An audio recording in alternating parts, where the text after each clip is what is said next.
Correctly prescribing homeopathic remedies is an art. It's the art of carefully fitting pathogenetic to clinical symptoms. It requires a special aptness in grasping the essential points of symptom images, great drudgery in mastering a working knowledge of our large materia medica, or a most skillful use of many books of reference. There is a way to simplify and introduce method into this work so that the truly homeopathic curative remedy may be worked out with greater ease and certainty. It's a combination of three unique patterns. The first one is the pattern of symptom. It's based on the method of repertory, materia medica, and keynotes, with its comparison of the symptoms of a remedy to those of the patient. This is the traditional approach and has been the foundation for homeopathic practice.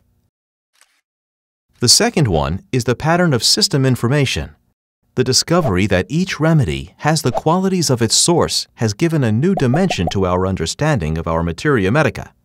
Use of this thematic understanding according to kingdom, subkingdom, and source information, along with miasms, has been termed the sensation approach.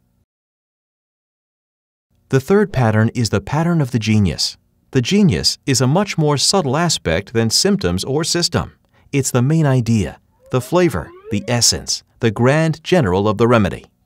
Initially, it was thought that the genius of each remedy can be represented in a few words. For example, weakness and restlessness for arsenicum album. However, such an oversimplified expression can create confusion, because such a genius would describe several other remedies, like zincum metallicum and rus toxicodendron. In order to make the genius relevant, we need to expand its expression to reveal the larger pattern of general traits of the remedy. For example, in arsenicum album, along with weakness and restlessness, we have burning, sudden intense effects, acrid secretions, destructive processes, and malignancy. Altogether, these form the pattern which is the genius of arsenicum album. When we find that all these three unique patterns point to the same remedy, we are assured of success. There can be cases, though, when we may not be able to match all three patterns with the same remedy. In these cases, we have to decide what to prioritize based on what is clear and prominent. Each case needs a somewhat different approach and technique. The approach we use depends on the level of experience of the patient. For example, if the patient is giving local symptoms and modalities, and if these are peculiar and characteristic, then they are a ready anchor to the case. When choosing a remedy according to the pattern of symptoms, the repertory becomes an important tool, like a bridge between the patient and the remedy.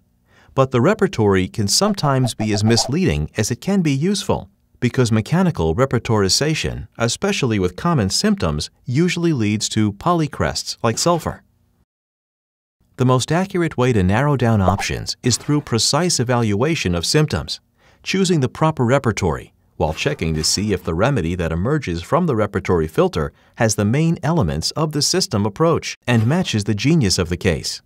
This is an integrated approach that enables homeopaths to come up with prescriptions that are more rounded, complete, and sure. The approach is reproducible and flexible.